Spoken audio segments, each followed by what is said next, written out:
ஏன்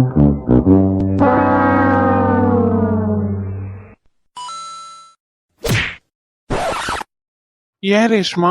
நான் உன்னை ஹர்ட் பண்ணிட்டேன்னு நினைக்கிறியா? நீயும் எல்லாரும் நினைக்கிற மாதிரி சொல்லு. ஏன் கோவமா இருக்க? நான் உன்னை கஷ்டப்படுத்துவேன்னு நீ நினைக்கிறியா ரேஷ்மா? எல்லாருமே என்ன திட்டினாங்க. அப்பா, அம்மா, அனு, அம்மா எல்லாருமே. ஆனா இன்ன வரைக்கும் நீ ஒரு வார்த்தை கூட அதை பத்தி கேட்கவே இல்லை. ஆனா இப்போ என்னன்னா சடனா இவ்ளோ கோவப்படுறியே எதுக்கு? நல்ல விஷயம் தானே பண்ணிட்டு வந்திருக்கேன். ஏன் நான் உனக்கு பண்ணக்கூடாதா? யோசிக்க கூடாதா? நீ மட்டும் சொல்ற என் ரகு தம்பி இல்ல, அவன் என்னுடைய குழந்தை அப்படின்னு சொல்லிட்டு. நான் ஒரு சின்ன தப்பு பண்ணாலும் சரி, பெரிய தப்பு பண்ணாலும் சரி, பொறுத்து போறேன்ல. அப்ப நான் பண்ணக்கூடாதா? என் அம்மா வேலைக்கு வந்து ஒரு இடத்துல நிக்கிறாங்கன்னா அப்ப நான் பொறுத்துட்டு தான் இருப்பேனா? யோசி, வேண்டான்னு சொல்லல. அதனால ஹாஸ்பிட்டல்ல என் பேர்ல மாத்தணும்னு ஏதாச்சும் அவசியம் இருக்கா என்ன? இதுதான் கோவம்னு எனக்கு நல்லாவே தெரியும். நீ சும்மா தூக்கி கொடுத்தாலும் வாங்க மாட்டேன்னு எனக்கு நல்லாவே தெரியும். ஒழுங்கு மரியாதையா வந்து என் ஹாஸ்பிட்டல்ல வேலையை பாரு, சரியா? ம். ம். இனிமே நீ தான் மிரட்டி உரட்டி எல்லாமே அதிகாரம் பண்ணணும். ஏன்டா இப்படி இருக்க? எப்படி இருக்கேன்? பைத்தியம். உன்னை விடவா? ரகு. சும்மா தான் சொன்னேன். நீ ரொம்ப ரொம்ப அறிவாளி தான், சரியா? சாரி. ஆனா நான் கோவப்பட்டதுக்கு காரணம் இருக்குன்னு நீ புரிஞ்சுப்பன்னு தெரியும். ஆனா இவ்வளோ தூரம் அமைதியா இருப்பேன்னு நான் கொஞ்சம் தூரம் நினைச்சு பார்க்கல. கண்டிப்பா நீ ஏதாச்சும் சத்தம் போடுவேன்னு நினைச்சேன். எப்படி ரேஷ்மா இவ்வளோ தூரம் பொறுமையா இருந்த? பொறுமையா இருந்தேன்னு யார் சொன்னா? எனக்கும் தான் கோவம் வந்துச்சு. அதுக்காண்டி உன் கூட சேர்ந்து பைத்தியம் மாதிரி என்னையும் கத்த சொல்றியா? அதுக்கு என்ன பண்றது? யாரு, நான் பைத்தியமா? ஆமா, நீ தான் பைத்தியம். இப்படி ஷேர் எழுதி வைக்கிறேன்னு சொல்லிட்டு மொத்தமா எழுதி எடுத்துட்டு வந்து வச்சிருக்கியே. கொஞ்சமாச்சு அறிவு இருக்க இல்லையா? கொஞ்சாச்சு யோசிக்க மாட்டியா நீ? முதல்ல இதுக்கு யார் உனக்கு பர்மிஷன் கொடுத்தா இந்த மாதிரி எழுதி வைக்கிறதுக்கு? அதுவும் என் பேர்ல எழுதி வைக்கிறேன்னு சொல்லிட்டு ஈஸியா எழுதிட்டு வந்து நின்னுட்டு இருக்க. ஆ, அப்படிதான் பண்ணுவேன், என்ன பண்ணுவா? இங்க பாரு ரகு, மண்டையிலே கொட்டிடுவோம் பத்துக்கோ. ரேஷ்மா, நீ வேணா என் அக்காவா இருக்கலாம் வரவு முறையில. ஆனா என்னைக்குமே நீ என் அம்மாவா தான் நடந்துகிட்டு இருந்திருக்க. இந்த நொடி வரைக்கும் எனக்கு என்ன பிடிக்கும் என்ன பிடிக்காது அவன் கோவத்துல பண்ணிட்டு போயிட்டான். இத்தனை பேர் என்னென்னமோ சொன்னாங்க. ஆனா எல்லாரையுமே நீ பொறுத்துக்கிட்டு அவன் ஏதோ ஒரு காரணத்துக்காண்டி தான் பண்றான் இதெல்லாம் அப்படின்னு சொல்லி நீ யோசிச்சல. இதுலயே தெரியலையா நீ என் மேல எவ்வளவு பாசம் வச்சிருக்கன்னு? உன் மேல பாசமும் இல்ல, மண்ணாங்கட்டியும் இல்ல. பாசம் வச்சிருக்காங்க, பாசம். உன்னை யார் இதெல்லாம் பண்ண சொன்னா முதல்ல? சாரிடி, இத மட்டும் வாங்கி பாரு. அதெல்லாம் எனக்கு ஒன்றும் தேவையில்லை, எடுத்துட்டு போ. ரேஷ்மா, அவன் தான் எழுதி எடுத்துட்டு வந்திருக்கேன்னு சொல்றான, வாங்கி பாரு. ஏன்பா நீங்களும் புரிஞ்சுக்க மாட்டேங்கிறீங்க? அப்ப என்னால எதுவுமே முடியாது, தனியாலாம் நின்று அப்படின்னு நினைக்கிறீங்களா நீங்க எல்லாருமே? அப்படிலாம் நினைக்கல லூசே. ஜஸ்ட் ஷேர் தானே எழுதி வச்சிருக்கேன். இதுல என்ன இருக்கு? உனக்கு பிடிக்கலன்னா நீ வேணா ரோஷன் பேர்ல எழுதி வச்சிரு. ஆ, ஆமா, எப்படியோ ரோஷன் என் கூட தான் இருக்க போறான். அப்ப நானும் ரோஷனும் பார்ட்னர்ஷிப்ல பிசினஸ் பண்ணிக்கிறோம். நீ வேணா உன் வேலையை பார்த்துட்டு கிளம்பிரு. அவன் குழந்தை பக்கி. அதெல்லாம் எனக்கு தெரியாது. இந்த ஷேர் நான் உன் பேர்ல எழுதி எடுத்துட்டு வந்தேன்.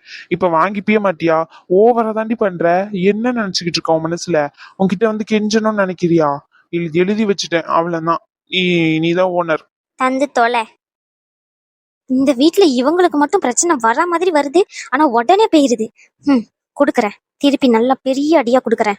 அம்மா, இந்த சண்டையை வச்சு எப்படியாச்சும் இந்த குடும்பத்தை பிரிச்சிருவோன்னு பார்த்தேன். இந்த அணுவை இங்கிருந்து விரட்டி விடணும்னு பாக்குறேன். எதுவும் நடக்க மாட்டேங்குது. இவளும் நல்லதான் இருக்கா. ஆமா, இதுக்கு மேல இவன் அம்மா வீட்டுக்கு போக மாட்டா. அடுத்து டார்கெட்டு குழந்தைதான், வேற வழியே இல்லை. நானும் சரி குழந்தையோட போய் அங்க இருக்கட்டும் அப்படின்னு நினைச்சேன். அந்த குழந்தை வந்தா தானே நீங்க எல்லாரும் சந்தோஷமா இருப்பாங்க. அதுக்கு ஒரு வழி பண்றேன். என்னடா பண்ணி வச்சிருக்கீங்க? என்ன பண்ணி வச்சிருக்கேன்? என்னாச்சு ரேஸ்மா, ஏன் மறுபடியும் கோவப்படுற? அம்மா, அப்பா இவன் என்ன பண்ணி வச்சிருக்கான் பாருங்கப்பா. ஷேர 40% எழுதி வச்சிருக்கான் என் பேர்ல. ரகு, அப்பா, அதுக்கு நான் காரணம் இல்ல. நான் 30% தான் எழுதி வச்சேன், பாதி பாதி இருக்கட்டும் அப்படின்னு சொல்லிட்டு. அங்க பின்னாடி நிக்கிறானே ஒருத்தன், அதுக்கு காரணம் அவன். ஆதி, நீயுமா இந்த மாதிரி பண்ணிக்கிட்டு இருக்க? இப்ப முட்டாள்தனமா எதுக்கு ரெண்டு பேரும் மாறி மாறி பண்ணிக்கிட்டு இருக்கீங்க? அதெல்லாம் எனக்கு தெரியாது. இந்த ஷேர் நான் உன் பேர்ல எழுதி எடுத்துட்டு வந்தேன். இப்ப வாங்கிப்பிய மாட்டியா? ஓவரா தாண்டி பண்ற.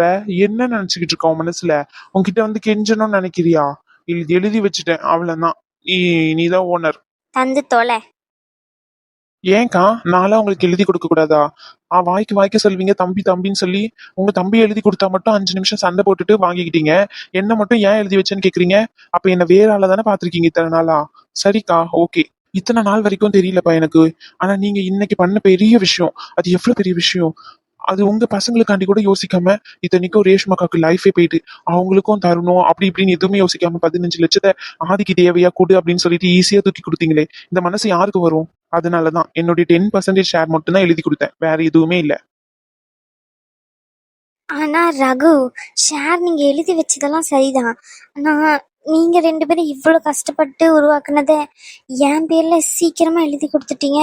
அது மட்டும் இல்ல, ஜஸ்ட் இவ்வளோ பர்சன்டேஜ் ஷேர்னு எழுதி வச்சிருந்தா கூட பரவாயில்ல. நீங்க என்னன்னா 2 பேரும் எனக்கு எல்லா பொறுப்பையும் கொடுக்குற மாதிரி என்னுடைய ஷேர் பர்சன்டேஜ் அதிகமாகவும் உங்களுக்கு கம்மியாகவும் இருக்கு. எனக்கு இது ஏதோ மனசு ரொம்ப கஷ்டமா இருக்கு ரகு. உங்ககிட்ட இருந்து பாதிலே பிடுங்கிக்கிட்ட மாதிரி இருக்கு.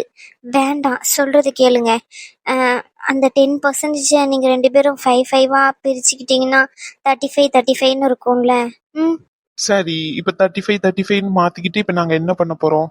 மச்சான், அக்கா டிசிஷன் எடுக்கிற பொசிஷன்ல இருக்கிறதுனால உனக்கு ஏதாச்சும் ப்ராப்ளம் இருக்கா?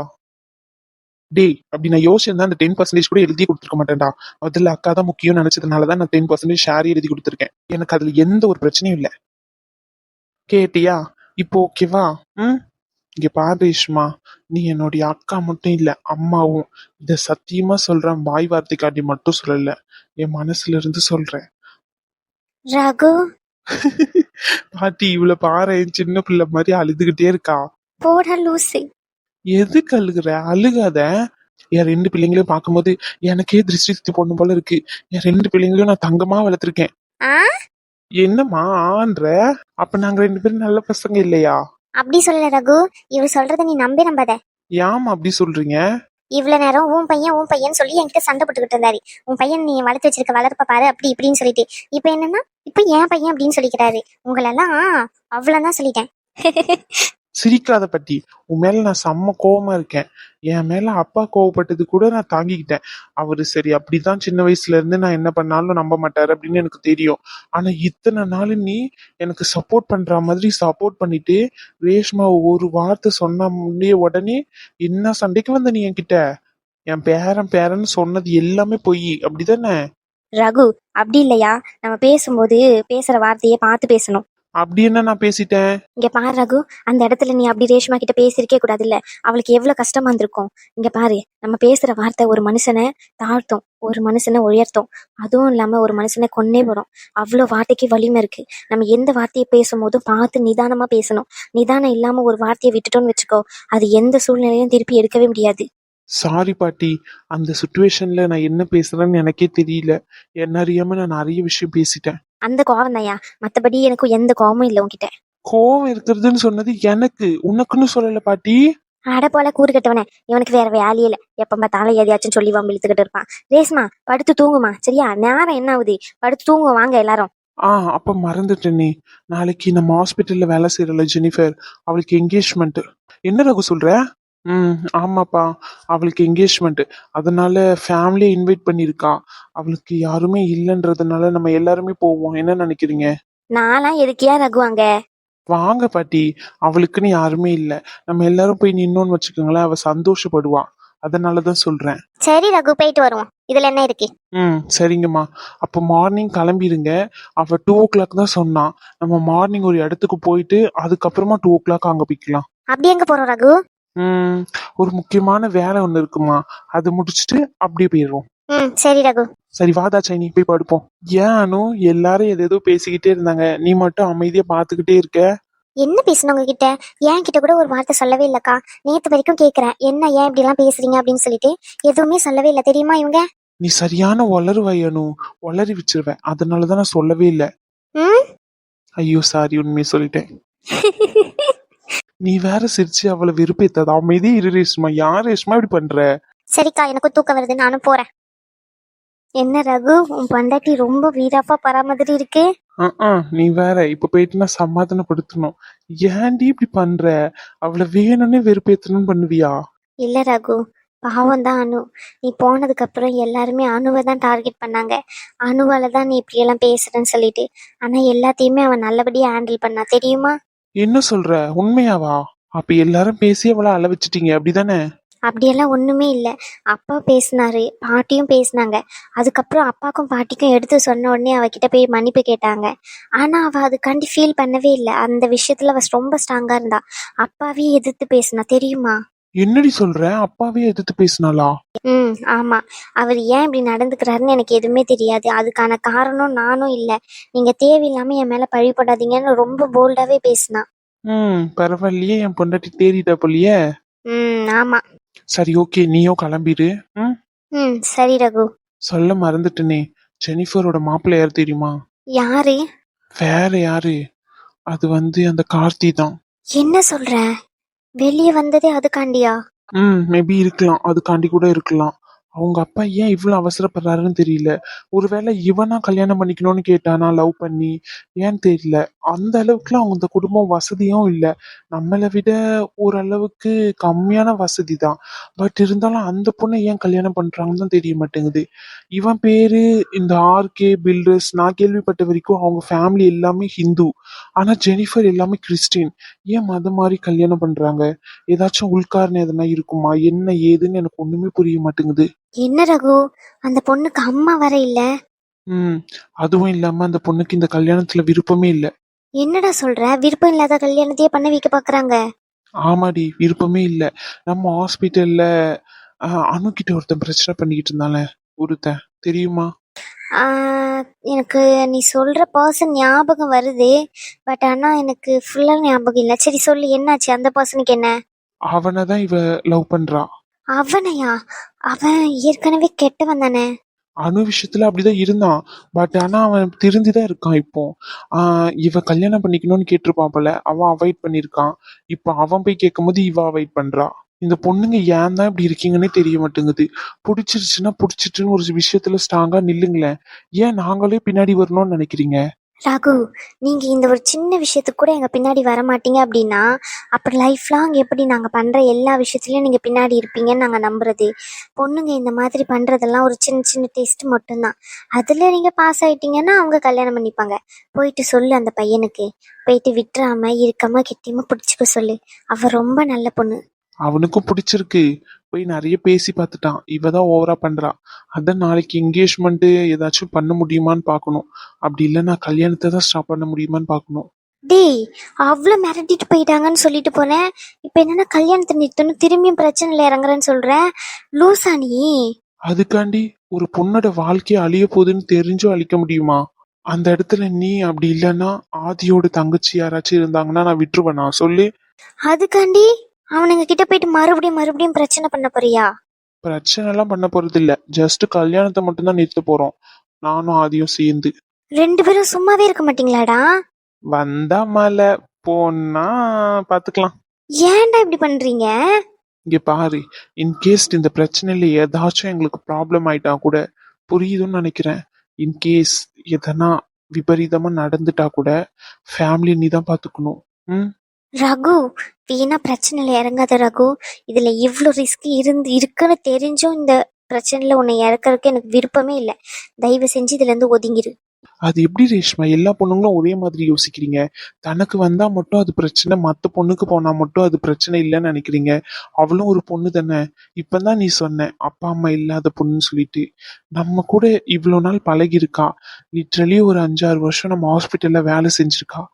அவ எவ்வளவு க்ளோஸா இருந்திருக்கான்னு உனக்கே தெரியும்ல. அந்த பிள்ளை எவ்வளவு அமைதியா இருக்கும்னு சொல்லிட்டு இது வரைக்கும் யாருக்கிட்டயுமே ஷவுட் பண்ணி கூட பேசினது இல்ல. அவளுக்கு ஒரு பிரச்சனைன்றப்போ எப்படி விட்டுட்டு வர்றதுக்கு மனசு வரும் சொல்லு? எதையாச்சும் பண்ணி பாப்போம். என்னடா ஈஸியா சொல்ற? போலீஸ் ஸ்டேஷனே அடிச்சு நொறுக்கி வச்சிருக்கானுங்க.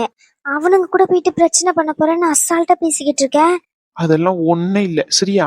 இப்ப அடுத்து தூங்கு. நான் போயிட்டு என் ஆளை சமாதானப்படுத்த வேண்டியது இருக்கு. இதுக்கப்புறம் தூங்குன மாதிரிதான். இவ்வளவு பிரச்சனையை சொல்லிட்டு நல்லா தூக்கம் வரும்டா, போ. ஐயோ கடவுளே. சரி, ரோஷன் எங்க? ரோஷன் காணவே காணணும். ரோஷனா? அணுகிட்ட தான் போய் தூங்குவேன்னு சொல்லி அடம் பிடிச்சுக்கிட்டு இருந்தான். நீயும் இல்லையா? டக்குன்னு வயிற்று மேல எல்லாம் விழுந்துடக்கூடாதுல, அதனாலதான். பிரியா வந்து கேட்ட உடனே சரி கூட்டிட்டு போய் படுத்துக்கோங்க அப்படின்னு சொல்லிட்டேன். பிரியா கூடயும் முத்துமாரி கூடயும் தூங்குறேன்ட்டு போயிருக்கான். அப்ப கண்டிப்பா அவங்கள தூங்க விட மாட்டான். என் பையன் ஒன்றும் அவ்வளோ மோசமானவன்லாம் இல்லை, தூங்கியிருப்பான். யாரு அவன்? எனக்கு தானே தெரியும் அவன் என்னென்ன பண்ணுவானே. சரி சரி. சரி ஓகே, நீ கிளம்பிடு சரியா? நாளைக்கு காலையில ஒரு இடத்துக்கு போயிட்டு அதுக்கப்புறமா அங்க வர போனோம். எந்த இடத்துக்கு போனோம்? அங்க போனோம் இங்க போனோம் நேற்றுக்கே, ஏதாச்சும் தெளிவா பேசுறியா? ஐயோ, ஒரு சின்ன ஒரு வேலை விஷயமா வெளியே போக வேண்டியது இருக்கு. எல்லாரையும் தான் போறோம். அப்படியே கிளம்பிட்டு அங்க போயிட்டு அங்க இருந்து அப்படியே ஜெனிஃபரோட என்கேஜ்மெண்ட்டுக்கு போயிடலான்னு சொல்றேன். சரி. ராஜேஸ்வரி, யார் ராஜேஸ்வரி இவ்வளவு கோவமா இருக்கா? இப்ப எதுக்கு அப்படி இழிச்சுக்கிட்டு இருக்க? உன் பொண்ணு எங்க? அப்படியே எவன் கூடயாச்சும் ஓடி போயிடலான்னு பாக்குறாளோ நாய். அவளை சீக்கிரம் வரணும்னு சொல்லலையா நீ? நாளைக்கு என்கேஜ்மெண்ட் வச்சுக்கிட்டு இந்த நேரத்துல ஊர் பொறுக்கிக்கிட்டு இருக்காளோ? எவன் கூடயா ஊர் பொறுக்க அனுப்பியிருக்க உன் பொண்ண? யார் ராஜேஸ்வரி இப்படி எல்லாம் பேசுற? என்னதான் இருந்தாலும் அவ மூத்த தரத்து பொண்ணா இருந்தாலும் நம்ம பொண்ணு தானே. யாரு அவ? என் பொண்ணா? எனக்குன்னு என் பசங்க இருக்காங்க. ஆமா. யார் ராஜேஸ்வரி இப்படி அவளை பார்த்தாலே எரிஞ்சு எரிஞ்சு விழுற? அவளும் நம்ம பொண்ணு தானே. அவ ஒண்ணு என் பொண்ணு இல்ல. இன்னொரு வாட்டி என் பொண்ணு நின்று வச்சுக்கியா மண்டி உடைச்சிருவேன். ஆமா. மூஞ்சிய பாரு மூஞ்சிய. அவ ஊன் பொண்ணு. அந்த சனிய இருக்காளே செத்து தொலைஞ்சாலே, அந்த சனிய போட்டுட்டு போன விதை. செத்தவளை யார் ராஜேஸ்வரி இழுக்கிறா? அமைதியா இருந்துட்டு சொல்லிட்டேன். அவளை சீக்கிரம் வர சொன்னியா இல்லையா நீ? முதல்ல எங்க போய் ஊர் பொறுக்கிட்டு வந்திருக்காளா அவன்? இல்ல ராஜேஸ்வரி, அவ வரக்கு கொஞ்சம் நேரம் ஆகும் சொன்னான். நான் வந்து பத்தியனா. ஆமா, நீ நல்லா இழுத்து இழுத்து பேசி ராகம் போட்டுக்கிட்டீரு என்ன? அவளுக்கு இந்த மாதிரி நீ பேசி பேசி தானே கவுத்தி இந்த நிலமையில கொண்டு வந்து என்னை நிறுத்தியிருக்க. இல்லைன்னா நான் இருக்கிற அறிவுக்கும் நான் இருக்கிற அழகுக்கும் எங்கேயோ இருக்க வேண்டியவன் இங்க கொண்டு வந்து என் வாழ்க்கையை நாசம் பண்ணி தொலைச்சிட்டியா? படுபாவி படுபாவி. நல்ல பணக்காரன்னு சொல்லி கல்யாணம் முடிச்சா இங்க வந்தா தானே தெரியுது திங்க சோத்துக்கும் இருக்கிற இடத்துக்கும் தான் பணம் இருக்குன்னு. ராஜேஸ்வரி, அதுவே இல்லாம எத்தனையோ பேர் இருக்காங்கல்ல, நான் உனக்கு அது வச்சு கொடுக்கல ராஜேஸ்வரி. ஆமா, குடுத்து கிழிச்சா. இப்பதான் உன் பொண்ணால ஏதோ நல்ல யோகம் வரா மாதிரி இருக்கு. அதையும் உன் பொண்ணு கெடுத்து விட்டுருவான்னு நினைக்கிறேன். ஆமா, அவ பண்றதெல்லாம் சரியில்லை பத்துக்கோ. இந்த கல்யாணம் மட்டும் ஒழுங்கா நடக்கல, அவளை என் கையால நானே கழுத்து நெரிச்சு கொன்னுருவேன். ஆமா, இத்தனை நாள் சோறு போட்டு வளர்த்ததுக்கு புரோஜனம் இல்லை இருக்கணும். புரோஜனம் இல்லாம எதையாச்சும் பண்ணட்டும் உமாவ, அப்ப இருக்கு. சரி கோவப்படாத. அவ ஆஸ்பத்திரியில ஏதோ ஃபேர்வெல் மாதிரி கொண்டாடுவாங்களாம் கடைசி நாளுன்றதுனால வேலையை விட்டுட்டு வர சொல்லியிருக்கேன். அதனாலதான் நேரமா இருக்குமா இருக்கும். சம்பளம் எல்லாம் கொடுத்துருவாங்களா இப்படி கையோட? அது என்னன்னு ஏதெல்லாம் தெரியலையா, வந்தாதான் தெரியும். வரட்டும் வரட்டும், எங்க ஊர் போய்கிட்டு வரான்னு தெரியும். ஆமா, நம்ம பசங்க எங்க? பொண்ணு பையனும் இருந்த மாதிரியே இல்ல வீட்டுல. ஏதோ முக்கியமான பார்ட்டின்னு வெளியே போயிருக்காங்க 2 பேரும். ஆமா, வரக்கு நேரமாகும்னு. ஓ, பார்ட்டிக்கு போயிருக்காங்களா? சரி சரி. பின்ன உன் பொண்ணு மாதிரியா எங்கேயாச்சும் ஊர் பொறுக்கிக்கிட்டு இருக்க? சரி ராஜேஸ்வரி, கோவப்படாத. அவ வந்துருவா. அவளே இப்பதான் கல்யாணத்துக்கு அதை இதுன்னு பேசி சம்மதிக்க வச்சிருக்கேன். நீ இப்படி கோவப்பட்டு பேசினா கல்யாணம் வேண்டாம்னு சொன்னாலும் சொல்லிடுவா பத்துக்கோ. அதனாலதான் சொல்றேன், அவகிட்ட கோவப்படாம கொஞ்சம் நல்லா அனுசரிச்சு பேசினா தானே. இது மட்டும்தான் அவளுக்கு ஒரு கேடு. எங்கடி ஊர் மேய்ஞ்சிக்கிட்டு வர? வந்துட்டியாமா? எங்கம்மா இவ்வளவு நேரம் கழிச்சு வர? சீக்கிரம் தானே வர சொன்ன. லேட் ஆயிட்டுப்பா ஹாஸ்பிட்டல்லே. அதுவும் இல்லாம சர்ச்சுக்கு போயிட்டு வந்தேன். சர்ச்சுக்கு போயிட்டு வந்தியா? யாருக்கிட்ட போய் சொல்லிக்கிட்டு அலைஞ்சுக்கிட்டு இருக்கா? இந்த நேரத்துல எந்த சர்ச் இருந்துச்சு உனக்கு? ஃபாதர் கிட்ட ஆல்ரெடி இன்ஃபார்ம் பண்ணியிருந்தேன்ப்பா. மனசு ரொம்ப கஷ்டமா இருக்கு, நான் சர்ச்சுக்கு வருவேன் ஈவினிங் போல அப்படின்னு சொல்லி. நேரமாச்சுன்னு சொல்லிட்டு அவரும் போகாம எனக்காண்டி வெயிட் பண்ணிட்டு இருந்திருக்காரு. நான் ஜீசஸை பார்த்துட்டு அவர்கிட்ட வேண்டிட்டு வந்தேன். நேரமாச்சு, அவ்வளவுதான். யாருக்கிட்ட போய் சொல்லிக்கிட்டு அலைஞ்சுக்கிட்டு இருக்கா? ஊர் மெஞ்சிக்கிட்டு சனிய. இந்த சனியனை பெற்று தொலைஞ்சிட்டு அந்த சனியை போயிட்டு அந்த சனியை போனதுனால இங்க வந்து நான் மாட்டிக்கிட்டு தொலைஞ்சிட்டேன். இங்க பாருங்க, இன்னொரு வாட்டி அம்மாவை இந்த மாதிரி சனியெல்லாம் சொல்லாதீங்க. உங்களுக்கு மரியாதை கேட்டுரும் சொல்லிட்டேன். நீங்க பண்றது பேசுறதெல்லாம் பார்த்துட்டு பொறுமையா இருக்க ஒரே காரணம் என் அப்பா தான். அவருக்காண்டி மட்டும் தான் நான் அமைதியா இருக்கேன். அதுக்காண்டி எல்லா விஷயத்துக்கும் அமைதியா இருக்கணும்னு எனக்கு அவசியம் இல்லை. ஆமா, இந்த கல்யாணமும் தேவையில்லை, ஒரு மண்ணாங்கட்டியும் தேவையில்லாம் தூக்கி போட்டுட்டு போய்கிட்டே இருப்பேன். எனக்கு ஒரு நிமிஷம் ஆகாது. எதை இவர் கேட்டாருன்றதுக்காண்டி மட்டும் தான் நான் ஒத்துக்கிட்டு இருக்கேன். இந்த மாதிரி தேவையில்லாம என்கிட்ட பேசிக்கிட்டு இருந்தீங்கன்னு வச்சுக்கோங்க, இந்த கல்யாணத்தை நிறுத்திட்டு நான் பட்டுன்னு எங்கேயாச்சும் போயிடுவேன். பாத்தியா ஐயா, பாத்தியா? யோ, இந்த சைடு திரும்பியா, அந்த சைடு பல்ல காமிச்சுக்கிட்டு இருக்கேன். கோவப்படாத ராஜேஸ்வரி. அந்த பிள்ளை எதுக்கு தெரியாம பேசிட்டு இதுக்கு மேல இப்படி பேசக்கூடாது அம்மா கிட்டன்னு சொல்றேன், சரியா? அப்பா, யாருக்கு யார் அம்மா? பாத்தியா பாத்தியா, இதுக்குதான் சொன்னேன் அன்னைக்கே இவளை படிக்க வைக்க வேண்டாம், 10 பத்திரம் தீக்க அனுப்புவோன்னு சொல்லிட்டு. படிக்க அனுப்பிச்சதுனாலதான் இவ்வளவு திமிரு, அகங்காரம், சம்பாதிக்கிறன்ற திமிரு. ஆமா, வீட்லயே போட்டு வேலையை செய்ய அப்படின்னு சொல்லி கொடுமைப்படுத்திக்கிட்டு இருந்தா தெரிஞ்சிருக்கும். மத்தவங்க மாதிரி இல்லாம உனக்கு பண்டிச்சதெல்லாம் பண்ணுன்னு அனுமதிச்சிருக்கேன் பத்தியா? அதான் உனக்கு தேவையான சுதந்திரம் கொடுத்துருக்கேன் பத்தியா? அதனாலதான் இவ்ளோ பேசுற நீ. நான் என்ன பண்ணணும் பண்ணக்கூடாதுன்றது எனக்கு தெரியும். நீங்க உங்க வேலையை மட்டும் பாருங்க. எனக்கு அனுமதி கொடுக்கறதுக்கு நீங்க யாரும் இல்ல. ஆமா, நீங்க என் அம்மாவும் இல்ல, உங்களுக்கும் எனக்கு எந்த ஒரு ரிலேஷன்ஷிப்பும் இல்ல. ஜெனிஃபர் உள்ள போ. பெரியவங்க கிட்ட எப்படி பேசணும் என்ன பேசணும்ன்றது தெரியாம நானும் போனா போதுன்னு பாத்துக்கிட்டு இருக்கேன். ஓவரா தான் பேசிக்கிட்டு இருக்கேன். உள்ள போ. உங்களை என்ன சொல்றதுன்னு எனக்கு தெரியலப்பா. ச்சீ, எனக்கு அசிங்கமா இருக்கு இந்த வீட்ல இருக்கிறதுக்கே. கேவலம் பணத்துக்காண்டி என்ன கல்யாணம் பண்ணி கொடுக்கணும்னு நினைக்கிறீங்கல்ல? ஆமாடி, பணத்துக்காண்டி தான் கல்யாணம் பண்ணி கொடுக்குறோன்னு நினைக்கிறான். இப்ப என்ன? உன்னால என்ன பண்ண முடியும்? ஒன்னும் பண்ண முடியாது. நீ அவனை தான் கல்யாணம் பண்ணிக்கணும். சொல்லிட்டேன். நான் எதுவும் பண்ண மாட்டேன்ற தைரியத்துல தானே நீங்க இவ்ளோ ஆடிக்கிட்டு இருக்கீங்க. நாளைக்கு என்ன பண்றேன்னு மட்டும் பாருங்க. நான் பண்ற விஷயத்துல இந்த கல்யாணமே நிக்கும். ஜெனிஃபர் போதும், நிறுத்துங்கப்பா. நானும் பொறுமையா இருப்பேன். நீங்க எனக்கு சப்போர்ட் பண்ணுவீங்கன்னு பேசிக்கிட்டு இருக்கேன். ஏன்பா நான் ஊர் நினைச்சிட்டு வரேன் அப்படி இப்படின்னு பேசுறாங்க. என்னைக்காச்சும் இங்கேனா போயிருக்கேன் நானே தேவையில்லாம? வேலைக்கு போனா ஹாஸ்பிட்டல்ல விட்ட வீடு இப்படிதானே இருக்கேன். ஏன் அவங்க பசங்களே எடுத்துக்கோங்களேன், 2 பேர் இருக்காங்க. இப்போ கூட வீட்டுல இல்ல, எங்க போயிருக்காங்க? பார்ட்டி பண்ண தானே போயிருக்காங்க. நான் ரோட்ல நின்று குடிச்சுக்கிட்டு ரகலை பண்ணிக்கிட்டு இருக்கான் உங்க பையன். அதெல்லாம் உங்களுக்கு தெரியாது. நான் டீசெண்டா போயிட்டு வரேன், என்கிட்ட வந்து பிரச்சனை பண்ணிக்கிட்டு இருக்கீங்க. சத்தியமா சொல்றேன்ப்பா, இந்த கல்யாணம் நடக்காது. அமைதியா உள்ள போயிரு, இல்ல நானே அடிச்சு கொன்னுருவேன் பாத்துக்கோங்க. நீங்க என்னப்பா என்ன கொள்றது? நானே அது எனக்கான முடிவை நானே தேடிக்கிறேன். நாளைக்கு இருந்தா தானே கல்யாணம் நடக்கும். உள்ள போ. பாத்தியா உன் பொண்ண எப்படி பேசிட்டு போறான்னு சொல்லி? எல்லாம் அவன் அம்மா கிட்ட இருந்து வந்த திமுரு.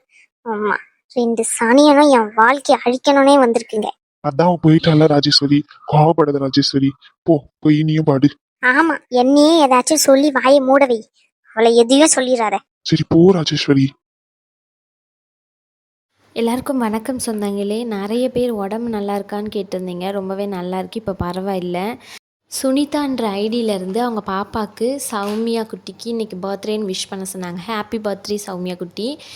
அதுக்கப்புறம் முருகன் அப்படின்ற ஐடியிலேருந்து நிபா ஸ்ரீன்றவங்களுக்கு பர்த்டேன்னு சொல்லியிருந்தாங்க. Happy birthday Nipa Sri. நீங்கள் எப்போவுமே சாரி நிஃபா ஸ்ரீ, ஒருத்தனை பெற்று வச்சுருக்கேன், அவனால் உங்களுக்கு விஷ் பண்ண கூட முடியல. Happy birthday Nifa Sri. எப்போவுமே நீங்கள் ஹாப்பியாக இருக்கணும்னு நான் வேண்டிக்கிறேன். தேங்க்யூ, பாய்.